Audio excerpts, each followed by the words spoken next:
আমার আল্লাহ বলে আমি অধিকাংশ মানুষ এবং জিনকে বানাইছি জাহান্নামে জ্বালানোর জন্য। কেন তাদেরকে জাহান্নামে জ্বালাইব?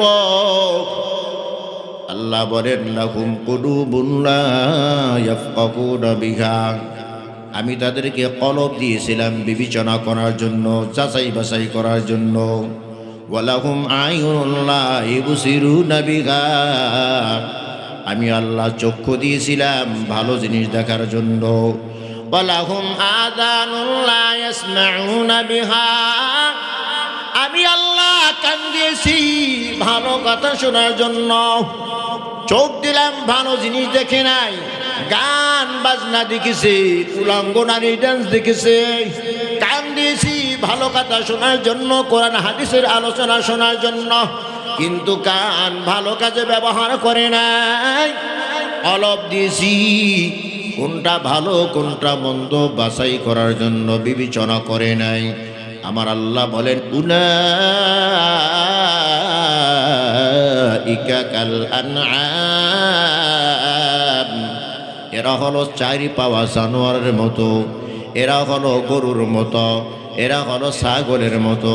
আমার আল্লাহ বলে না না, গরু বললেও তো হয়, গরুর দাম আছে। গরুর 1 কেজি গোস্ত কিনতে গেলে 700 টাকা লাগে।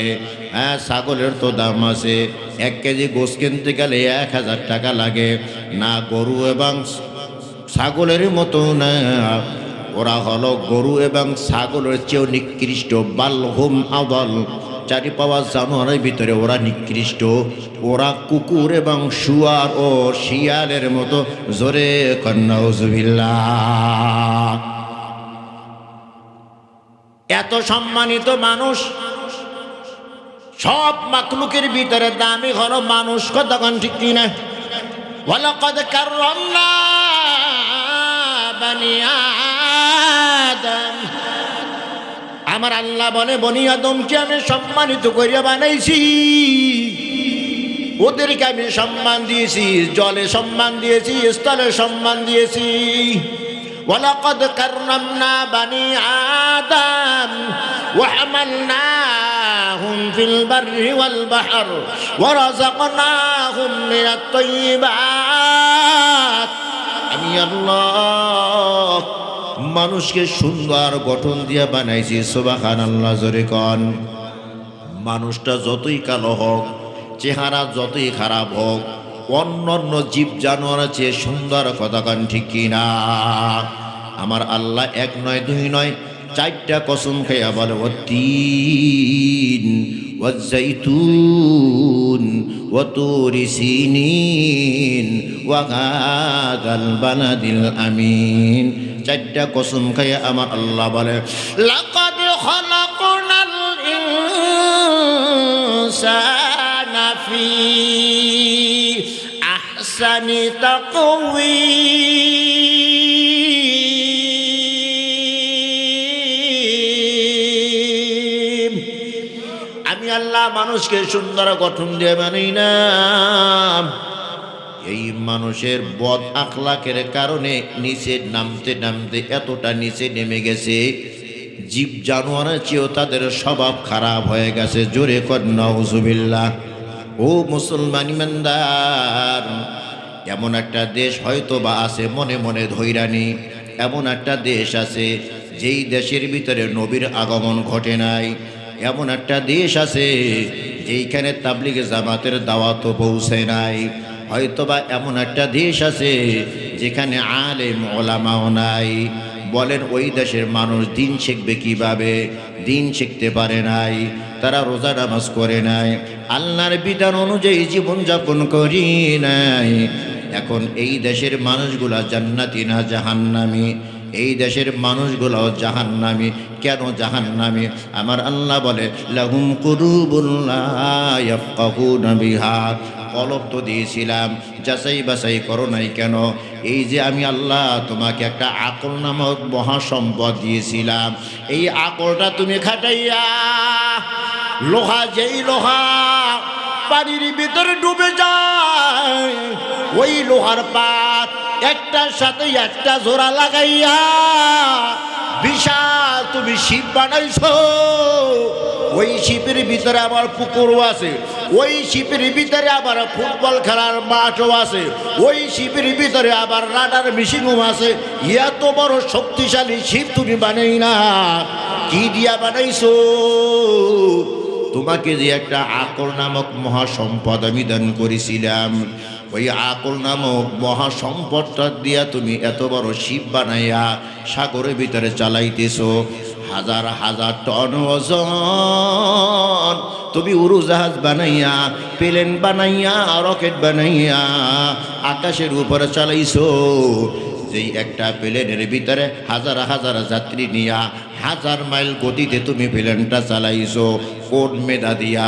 ওই মেধা দিয়া কেন তুমি ভাবো নাই জাহাজ জমি আমি না বানাই, উড়োজাহাজ প্লেন না বানাইলে আকাশে উড়ানো যাবে না। আর আমি যদি শিপ না বানাই পানিতে ভাসানো যাবে না। শিপ বানানোর একজন মিস্ত্রি আছে, উড়োজাহাজ বানানোর একজন মিস্ত্রি আছে। এই যে বিশাল আসমান, আল্লাযী খালাকা সাবআ সামাওয়াতি তিবাকা আয-যমিনে খশকে রুয়া নদগিয়া আসে মারা বেসতু দারদ নিগা।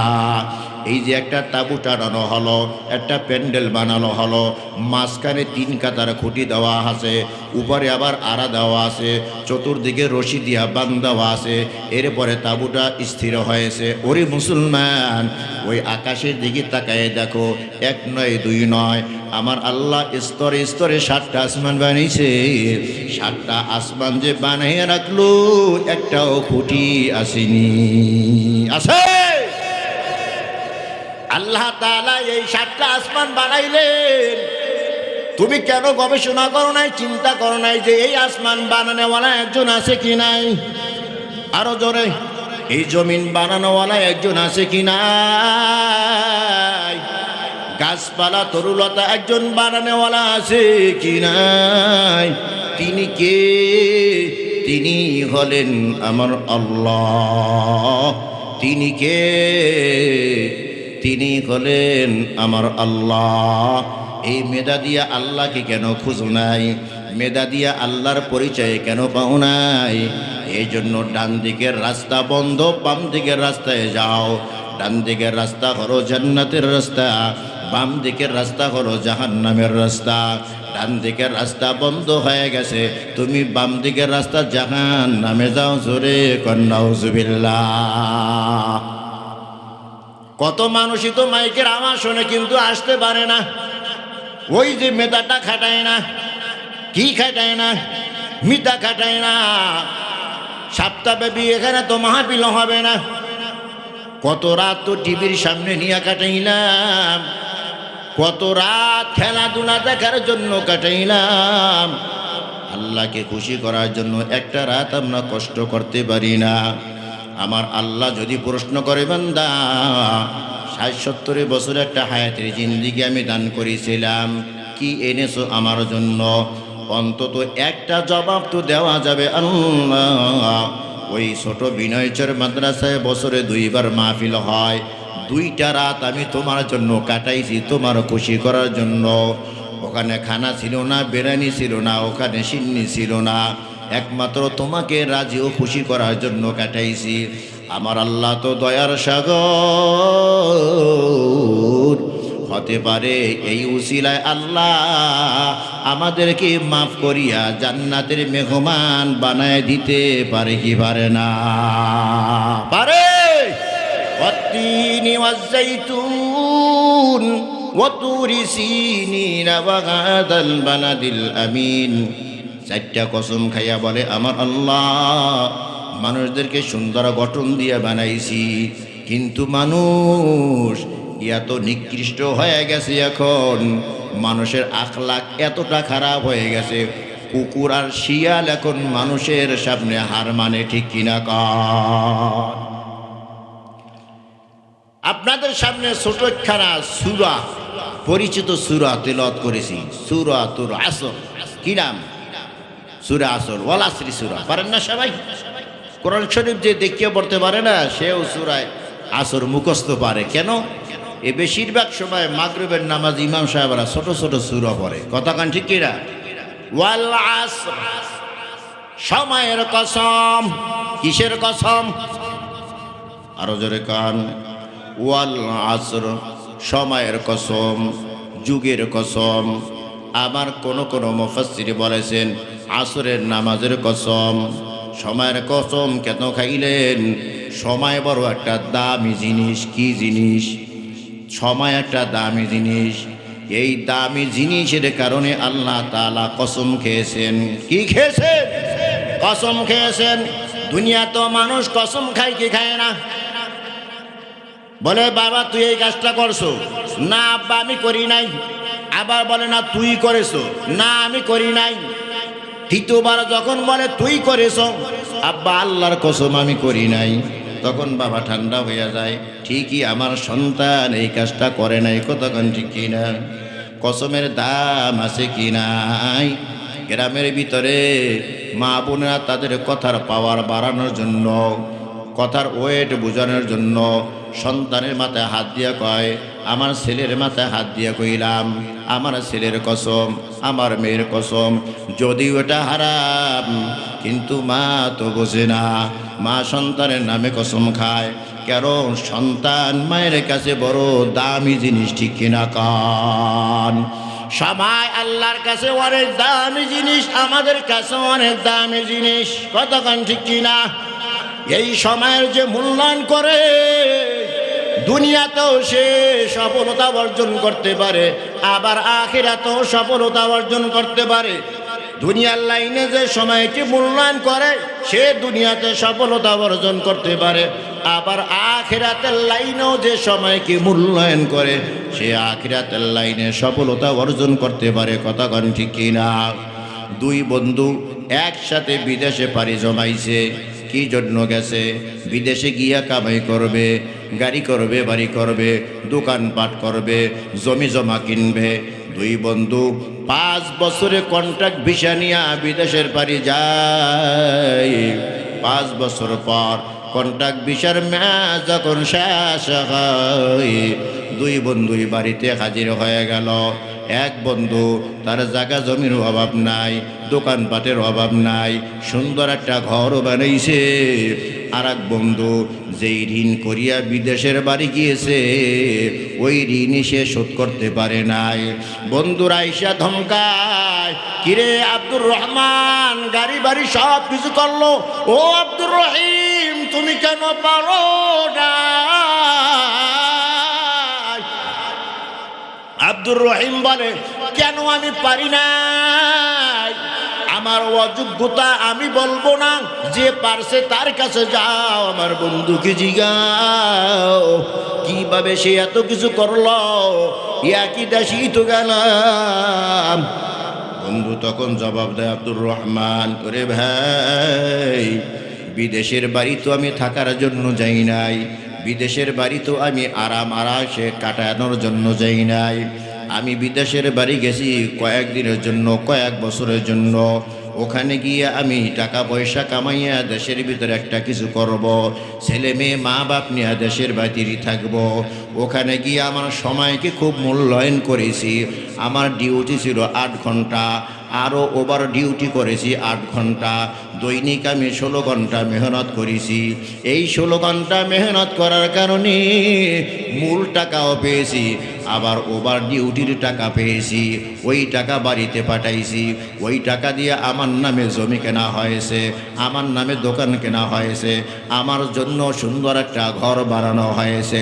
আর ওই যে আমার বন্ধু মূল ডিউটি কোনোর মতো করেছে, ওই টাকা দিয়া আনন্দ ফুর্তি করেছে, বন্ধু বান্ধবের সাথে আড্ডা মেরেছে, সময়কে মূল্যায়ন করে নাই। ওভার ডিউটি তো ঠিক মতো করি নাই, মূল ডিউটিও ঠিক মতো করে নাই। মূল ডিউটি ঠিকমতো না করার কারণে, সময়কে মূল্যায়ন না করার কারণে সে সফলতা অর্জন করতে পারে নাই, বাড়িতে টাকা পাঠাইতে পারে নাই।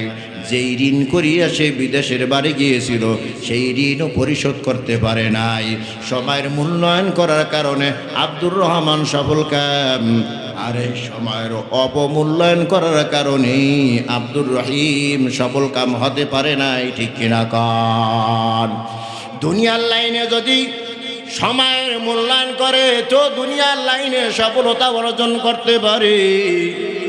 আবার যদি কেউ আখিরাতের লাইনে সময়কে মূল্যায়ন করে, আখিরাতের লাইনও সে সফলতা অর্জন করতে পারবে। ওরে ভাই, সময়ের এত দাম, এত দাম। আল্লাহকে খুশি করার জন্য কেউ যদি একবার বলে সুবহানাল্লাহ, আল্লাহর রসুল বলেন জান্নাতে তার জন্য একটা ফলের গাছ তৈরি হয়। এত বিশাল ফলের গাছ, তেজ রফতার অতি দ্রুতগামী ঘোড়া যদি তার ছায়া অতিক্রম করার জন্য দৌড়ায়, 500 বছর দৌড়াইয়াও ছায়া অতিক্রম করতে পারে না। সুবহানাল্লাহ। আর এই সুবহানাল্লাহ কবর গিয়া যদি একবার নয় 1 কোটি বারো বলে, বিন্দু মাত্র সব আমল নামায় দেওয়া হবে না। অতএব সময়ের মূল্য কবর গিয়া করব নাকি দুনিয়াতে থাকতে করব? আরো জোরে কান। কিন্তু ভাই, আমাদের সময় তো কেটে যায়, আমাদের সময় কেটে যায় গল্প গুজবে, আমাদের সময় কেটে যায় আড্ডাখানায় বসে, আমাদের সময় কাটে চায়ের দোকানের সামনে, ওখানে বৈশা গিবত শেখা চলতে থাকে। চায়ের দোকানকে তো আমি মিনি সংসদ ভবন বলি। কি? প্রত্যেকটা চায়ের দোকান এখন মিনি সংসদ ভবন হয়ে গেছে। দুনিয়ার সব কথা ওখানে হয়, কতক্ষণ ঠিক কিনা? দুনিয়ার সব কথা ওখানে হয়, গিবত শেখার দোকানে হয়। গিবত যে কত ভয়াবহ একটা রোগ, এই রোগ সম্পর্কে আমাদের তো ধারণাও নাই। অথচ 5 ওয়াক্ত নামাজি, তাহাজ্জুদ নামাজও পড়ে, নফল রোজাও রাখে, কিন্তু গিবতের সাথে জড়িত। এই যে তাহাজ্জুদ নামাজ পড়লো, 5 ওয়াক্ত নামাজ আদায় করলো, দান সদকা করলো, নফল ইবাদত করলো, নফল রোজা রাখলো, গিবত করার সাথে সাথে তার আমল নামা থেকে সবগুলো সব যার গিবত করেছে তার আমল নামায় চলে গেছে। আর যার গিবত করা হয়েছে তার আমল নামার ভিতরে যত গুনাহ আছে ওই সব গুনাহগুলো গিবতকারের আমল নামায় আসছে। জোরে কর নাউজুবিল্লাহ। তাহলে ওই আল্লাহর বান্দা তো জিনা করে নাই, ওই আল্লাহর বান্দা তো সুদ খায় নাই, ওই আল্লাহর বান্দা তো ঘুষ খায় নাই, ওই আল্লাহর বান্দা তো পরের জমি ঠকাইয়া খায় নাই। কিন্তু যার গিবত করেছে তার আমল নামার ভিতরে জিনার গুনাহ আছে, সুদের গুনাহ আছে, ঘুষের গুনাহ আছে। ওই যে গিবত করেছে, গিবত করার কারণে জিনার গুনাহ, সুদের গুনাহ, ঘুষের গুনাহ, সব গুনাহ গিবতকারের আমল নামার ভিতরে আইসা গেছে। এইটা যদি আমরা মুসলমান বুঝতাম, চায়ের দোকানের সামনে বৈশা বৈশা গিবত আর করতাম না। সময়ের কত দাম, কত দাম। জান্নাতি মানুষের কোনো পেরেশানি থাকবে না। হ্যাঁ, জান্নাতি মানুষ সময়ের যে অপচয় হয়েছে, এই অপচয়ের সময়কে নিয়ে বড় আফসোস করতে থাকবে। যেই সময়টা তার জিকির ছাড়া কেটেছে ওই সময়ের জন্য বড় আফসোস করবে। কেন আমি অনর্থক সময়টা কাটাই না? কেন আমি গিবত শেখাতের আড্ডাখানায় ছিলাম? কেন আমি টিভির সামনে ছিলাম? কেন আমি অযথা কথাবার্তা, অনর্থক কথাবার্তা বললাম? অনর্থক কথাবার্তা না বলিয়া, অযথা সময় না কাটিয়া, বন্ধু বান্ধবের আড্ডায় সময় না কাটাইয়া, ওই সময়টা যদি আমি বৈশা বৈশা সুবহানাল্লাহ, আলহামদুলিল্লাহ, আল্লাহু আকবার, লা ইলাহা ইল্লাল্লাহ, সাল্লাল্লাহু আলাইহি ওয়াসাল্লাম, আস্তাগফিরুল্লাহ, আস্তাগফিরুল্লাহ।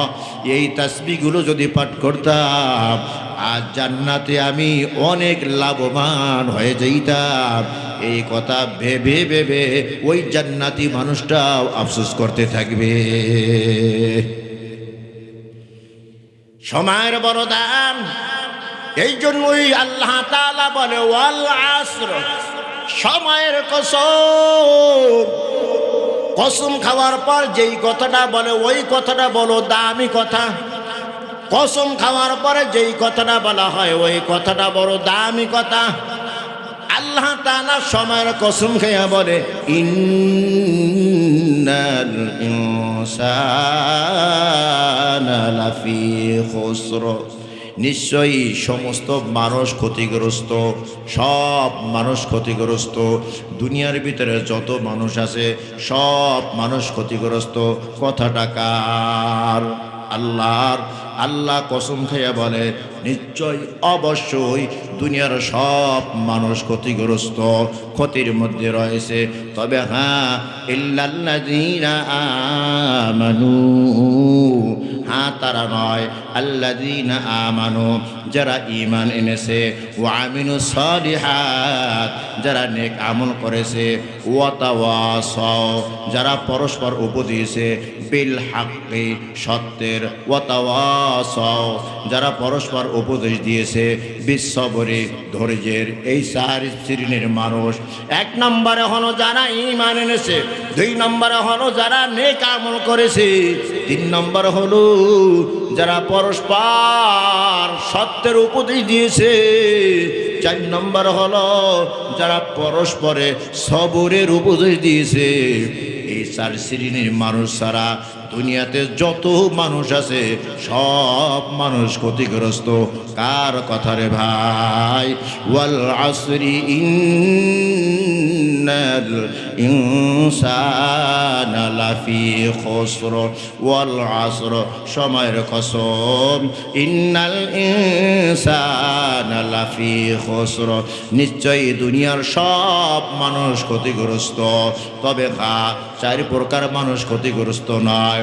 এক নম্বরে হলো ইল্লাল্লাযীনা আমানু, যারা ঈমান এনেছে। কি রকম ঈমান? আমিনু কামা আমানান নাস, সাহাবীরা যেভাবে ঈমান এনেছে তাদের মতো ঈমানদার, সাহাবার মতো ঈমান, শিরিক মুক্ত ঈমান। যেই ঈমানের ভিতরে শিরিক থাকে না, শিরিক মুক্ত ঈমান। আমাদের মতো ঈমানদার হতে হবে না, সাহাবীদের মতো ঈমানওয়ালা হতে হবে রে ভাই।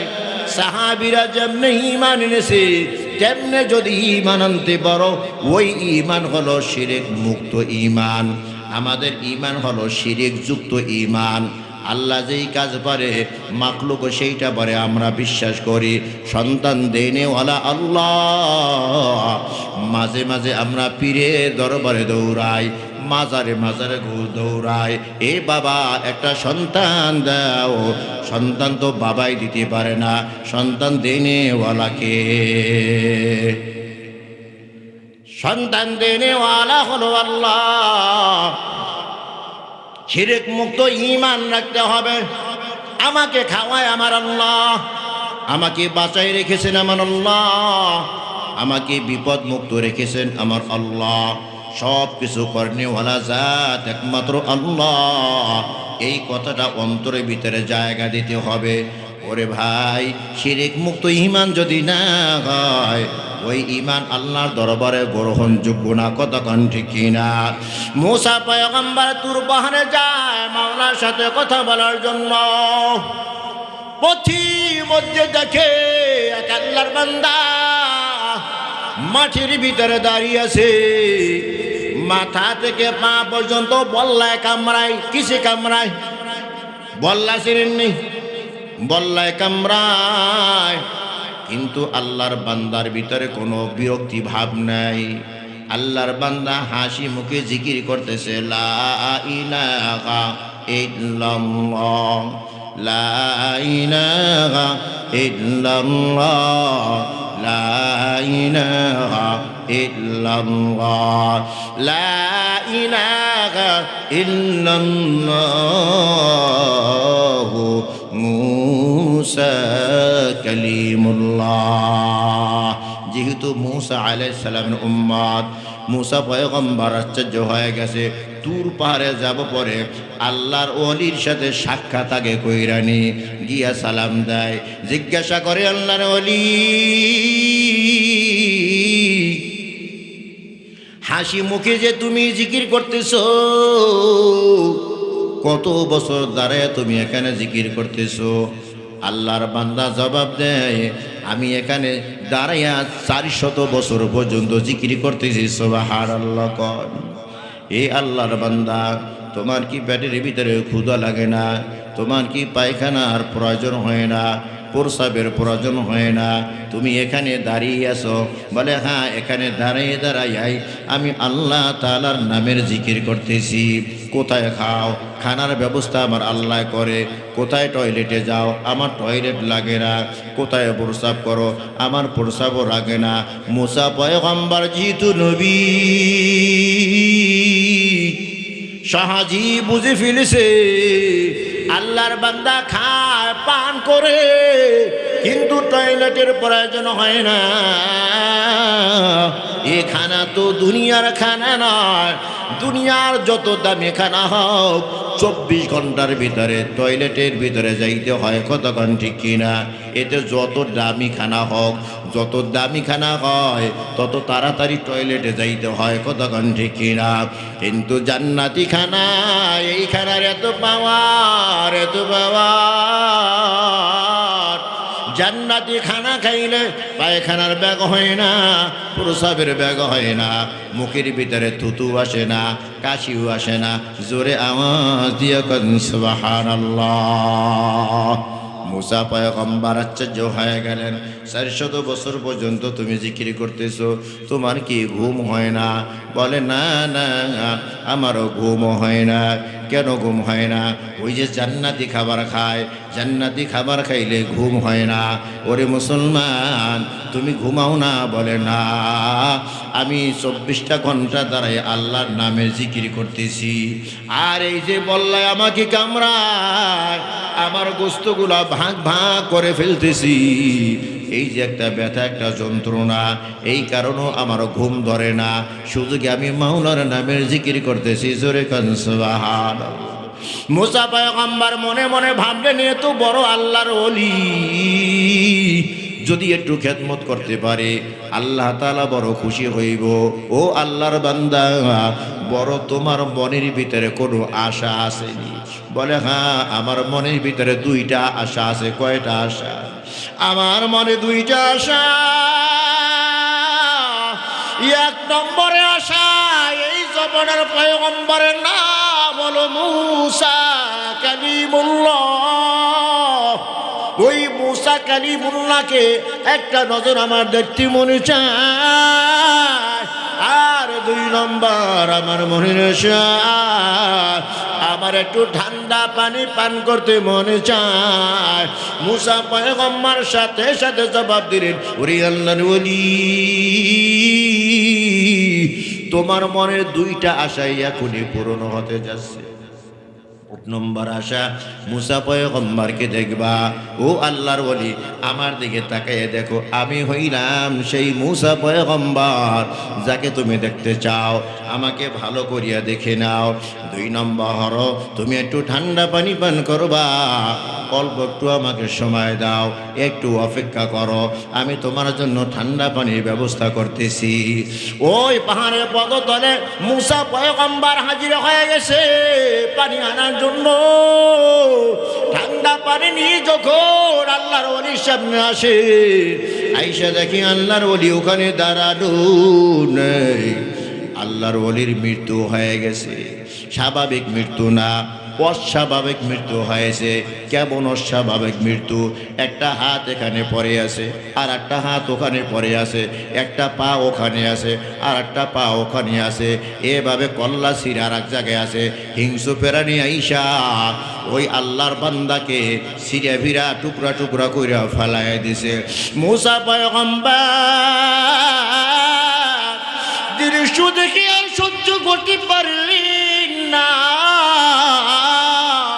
আল্লাহু আকবার বলিয়া সাথে সাথে মুসা পয়গম্বর সিজদায় চলে যায়। ও মালিক,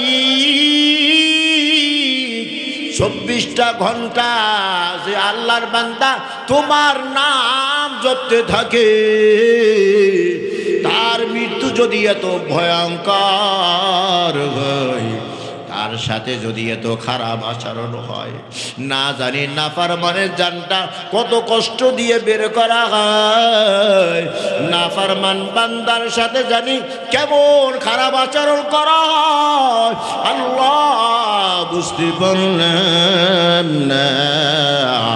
গায়েব থেকে আওয়াজ এসে গেছে, ও মুসা পয়গম্বর, ওর সাথে আমি এত খারাপ আচরণ করতাম না। শত্রুর কাছ থেকে যদি আঘাত পায়, ওই আঘাতটা বড় আকার হয় না।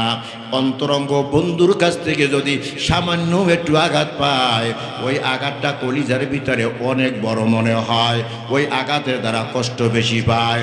আমার এই বান্দা 400 বছর দাঁড়াইয়া দাঁড়াইয়া আমি মাওলার নামে জিকির করতে থাকে। আমি আমার বান্দাকে বড় ভালোবাসি। জান্নাতি খাবার আমার বান্দাকে আমি দুনিয়াতে খাওয়াইছি। আল্লাহু আকবার। জান্নাতি খাবার আমি আমার বান্দাকে দুনিয়াতে খাওয়াইছি। এই জন্য আমার বান্দার পায়খানার প্রয়োজন হয় না, প্রস্রাবের প্রয়োজন হয় না, আমার বান্দার মুখের ভিতরে থুতু জমা হয় না। ও মুসা পয়গম্বর, যেই আল্লাহ আমি 400 বছর পর্যন্ত যেই বান্দার মনের সব চাহিদা আমি মিটাইতে পারলাম, ওই বান্দা আমার কাছে ঠান্ডা পানি না চাইয়া তোমার কাছে কেন ঠান্ডা পানি চাইল? আমার কাছে ঠান্ডা পানি চাইলে কি আমি দিতে পারতাম না? আমি এটা সহ্য করতে পারি নাই।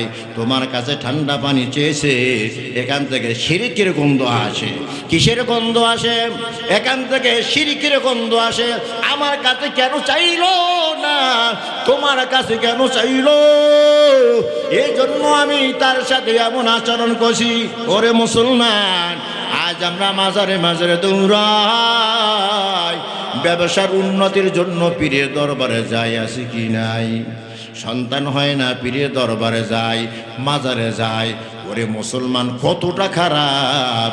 অনেক মা বোন তো এমন আছে, নিজের তলপাটটা গিয়া মাজারের ওয়ালের সাথে বসে আর বলে, বাবা একটা সন্তান দে। জোরে কর নাউজুবিল্লাহ। আমিনু কামা আমানান নাস। 1 নম্বর হলো ঈমান। ও ঈমান, শিরক মুক্ত ঈমান, সাহাবীদের মতো ঈমান। সাহাবীদের ঈমান কতটা মজবুত ছিল! 4th হিজরিতে মক্কা থেকে একদল লোক পয়গম্বরের সামনে হাজির হয়েছে। কুচক্রী একদল প্রতারক, একদল মুনাফিক নবীর সামনে গিয়া বলে, ওগো পয়গম্বর, আমাদের এলাকার মানুষ ইসলাম শিখতে চায়। কি শিখতে চায়? আমাদের এলাকার মানুষ ইসলাম শিখতে চায়, দিন শিখতে চায়, কোরআন শিখতে চায়। আপনি একদল মানুষ আমাদের এলাকায় পাঠিয়ে দেন, তারা আমাদের এলাকার মানুষদেরকে দিন শিখাবে, ইসলাম শিখাবে। আল্লাহর নবী সাল্লাল্লাহু আলাইহি ওয়াসাল্লাম খুশি মনে 10 জন সাহাবী ইসলাম শেখার জন্য আরবে পাঠিয়ে দিলেন। ওরা তো প্রতারক, ওরা তো মুনাফিক। যখন মাঝ পথে গেছে, পাহাড় উপর উঠেছে, চতুর্দিক থেকে বেঈমানরা ঘেরাও করে ফেলেছে। একের পর এক তীর মারতেছে। সাহাবীদের কাছে তীর নাই, অস্ত্র নাই। তীর মারতে মারতে 10 জনের ভিতরে 8 জনকে শহীদ করে ফেলেছে ওই পাহাড়ের উপরে। বাকি রইল 2 জন। এই 2 জনের ভিতরে একজন হযরত খুবাইব রাদিয়াল্লাহু তাআলা আনহু, তাকে ইচ্ছা মতো পিটাইলো, জনমের মতো তাকে শায়েস্তা করলো, গলার ভিতরে রশি লাগাইয়া এই সাহাবী খুবাইব রাদিয়াল্লাহু তাআলা আনহুকে তাদের বাড়িতে নিল। ছোট্ট একটু রুমের ভিতরে হাত পা শিকল দিয়ে একসাথে বেঁধে ওই রুমের ভিতরে ঢুকিয়ে রাখলো। কোনো খাবার নাই, পানিও নাই, আর মাঝে মাঝে আইসা চাবুক দিয়া পিটা। খুবাইব কিছুই বলে না, বারবার বুঝানো হয় কালেমা সাইরা দে, ইসলাম সাইরা দে, মুহাম্মাদের ধর্ম ছাড়। যদি ছেড়ে না দাও জুলুম নির্যাতনের স্টিম রোলার চালানো হবে। খুবাইব বলে ভাই এই জবানটা দিয়া যার নাম একবার উচ্চারণ করেছি আমার আল্লাহ, ওই আল্লাহ কি আমি ছাড়তে পারবো না? জীবন দিব গো কিন্তু ঈমান দিব না। আল্লাহু আকবার কর। ও ভাই জীবন দিব কিন্তু ঈমান দিব না। কত জুলুম নির্যাতন চলতে থাকে, কোনো খাবার পানি দেয় না। ছোট্ট একটা রুমের ভিতরে হাত পা একসাথ করে বাঁধিয়া চাপিয়া রাখলো। আর দৈনিক আইসা বলে আজকে তোমার জীবনের শেষ দিন, যে কোনো মুহূর্তে তোমাকে হত্যা করা হবে, যে কোনো মুহূর্তে তোমাকে জবাই দেওয়া হবে। মানসিকভাবে চাপে রাখছে, শারীরিক জুলুম নির্যাতন চলতেছে। কিছুদিন পর মক্কার ভিতরে ঢোল পিটাই দেওয়া হলো, হেরেমের বাহিরে অমুক মাঠে খুবাইবকে শুলে চড়ানো হবে। জোরে কর নাউজুবিল্লাহ। হাজার হাজার মানুষ ওই মাঠের ভিতরে জড়ো হয়েছে। খুবাইবের 2 হাত বাঁধা, 2 পা বাঁধা, গলার বিচারে রশি লাগাইয়া টেনে টেনে ওই মাঠের ভিতরে হাজির করলো। আমাদের দেশে যেমন ছোট ছোট বাচ্চারা কুকুরে বাচ্চার গলার ভিতরে রশি লাগাইয়া রাস্তায় রাস্তায় টানে, আছে কি নাই? খুবাইব রাদিয়াল্লাহু তাআলা আনহু গলার ভিতরে রশি লাগাইয়া হাত পা বাঁধিয়া মরুভূমির ভিতরে টানিয়া মাঠে নিয়ে হাজির করেছে। ওখানে শুল স্থাপন করা হয়েছে, কাঠ বসানো হয়েছে। খুবাইব রাদিয়াল্লাহু তাআলা আনহুর 2 হাতের ভিতরে এভাবে প্যারাক মারা হয়েছে, 2 পায়ের ভিতরে প্যারাক মারা হয়েছে কাঠের সাথে। আর বর্ষা দিয়া খুবাইবের শরীর ছেঁড়া হইতেছে। এখানে আঘাত দেয়, ওখানে আঘাত দেয়, ওখান দিয়া ছেড়ে, এখান দিয়া ছেড়ে, কলিজা বাইর করে। কতভাবে জুলুম নির্যাতন। খুবাইব রাদিয়াল্লাহু তাআলা কিছুই বলে না, আফসোস করে আর বলে আল্লাহ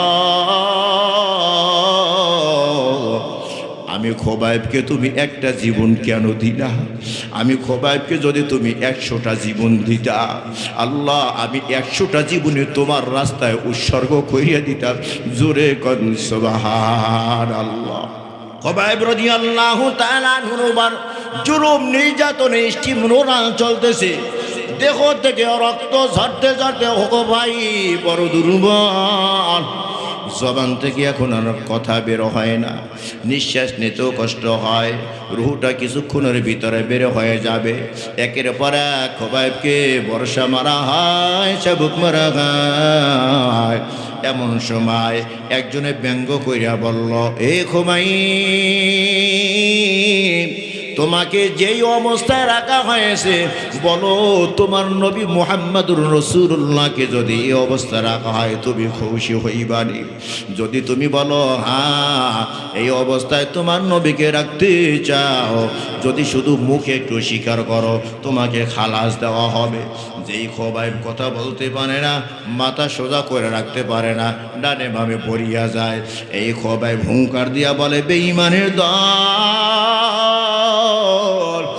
আমার নবীকে শুলে চড়াইবা তো দূরের কথা, আমার নবীর পায়ের ভিতরে একটা কাঁটা বিঁধিবে, আমি খুবাইব সহ্য করব না। আল্লাহু আকবার কান।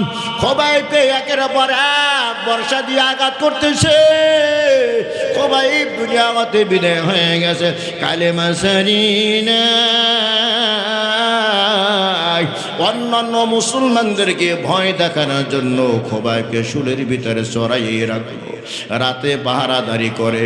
এদিকে পয়গম্বর সাল্লাল্লাহু আলাইহি ওয়াসাল্লাম শহীদের লাশকে বেইজ্জতি করতে দিবি না, কয়েকজন লোক পাঠিয়ে দিল, যাও খুবাইবের লাশ রাতে চুরি করিয়া নিয়ে আসো।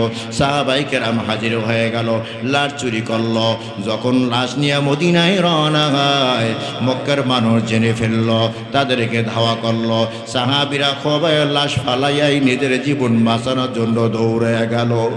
এইদিকে বেঈমানেরা খুবাইবের লাশ আবার শুলে ঝুলাইয়া রাখবে, কিন্তু শহীদকে যে আল্লাহ তাআলা মর্যাদা দেয়, অপমান দুনিয়াতে করতে পারবা কিন্তু তার মর্যাদা নষ্ট করতে পারবা না। সাহাবীরা যখন লাশটা ফালাইয়া সামনের দিকে দৌড়ায়, পিছন থেকে বেঈমানেরা হাজির হয়। আয়েশা দেখে নাই, খুবাইবের লাশ নাই, মাটিটা ফাঁক হয়ে গেল, খুবাইব নিচে ঢুকে গেল, সাথে সাথে সমান হয়ে গেছে। খুবাইবের লাশ যে কোন জায়গায় বেঈমানেরা আর খুঁজিয়া পাইল না। জোরে কান সুবহানাল্লাহ। আমার আল্লাহ কসম খায়া বলে, দুনিয়ার সব মানুষ ক্ষতিগ্রস্ত, তবে হ্যাঁ, 4 গুণ বিশিষ্ট মানুষ ক্ষতিগ্রস্ত না। 1 নম্বরে হলো ইল্লাল্লাযীনা আমানু, যারা শিরিক মুক্ত ঈমান এনেছে, সাহাবীদের মতো ঈমান এনেছে। ওয়া আমিলুস সালিহাত, বেদাত মুক্ত যারা নেক আমল করেছে। নেক আমল হইলেই হবে না, বেদাত মুক্ত লাগবে। শিরিক মুক্ত ঈমান, বেদাত মুক্ত আমল। আর 3 নম্বরে হলো পরস্পর হকের দাওয়াত দেয়। আর 4 নম্বরে হলো হকের দাওয়াত দিয়া যখন ঝড় তুফান আসে, যখন বিপদ মুসিবত আসে, একে অপরকে ধৈর্যের উপদেশ দেয়। এই 4 প্রকার মানুষ ক্ষতিগ্রস্ত হবে না। আল্লাহ রাব্বুল আলামিন আমাদেরকে এই 4টা গুণ অর্জন করার তৌফিক দান করুন। জোরে কান আমিন। আলহামদুলিল্লাহি রাব্বিল আলামিন। ربنا ظلمنا أنفسنا وإن لم تغفر لنا وترحمنا لنكونن من الخاسرين. ربنا آتنا في الدنيا حسنة وفي الآخرة حسنة وقنا عذاب النار. ربنا لا تزغ قلوبنا بعد إذ هديتنا وهب لنا من لدنك رحمة إنك أنت الوهاب. رب ارحمهما كما ربياني صغيرا. সকলে মা বাবার রুহের মাগফিরাতের জন্য জবানটা নাড়া পাঠ করুন। রব্বির হামহুমা কামা রব্বায়ানি সগীরা। বতা हमको तेरी राह किस तरफ है, तेरी राह पर चला हमको खुदाया. बुजुर्गी की नहीं हमको जरूरत, गुलाम अपना बना हमको खुदाया. बुजुर्गी नफ्स के ख्वाहिश है अफसोस, तकब्बुर से बचा हमको खुदाया. न अमेरिका लंदन से हो उल्फत, हमें मस्ते मदीना कर खुदाया. या इलाही तू मेरा माबूद गैब, या इलाही तू मेरा माशूक है या इलाही तू मेरा गफ्फार है या इलाही तू मेरा सत्तार है या इलाही मुझसे मुझको दूर कर ताकि देखो तुझको मुझ में एक नजर या इलाही गर्ज दुनिया गुनाह তুমি দানি ও খুদ ঘসতি গওয়াগাম গুনাহে বে আদদ রাবার বসতাম হাজার বার তওবা আশিক ইসতাম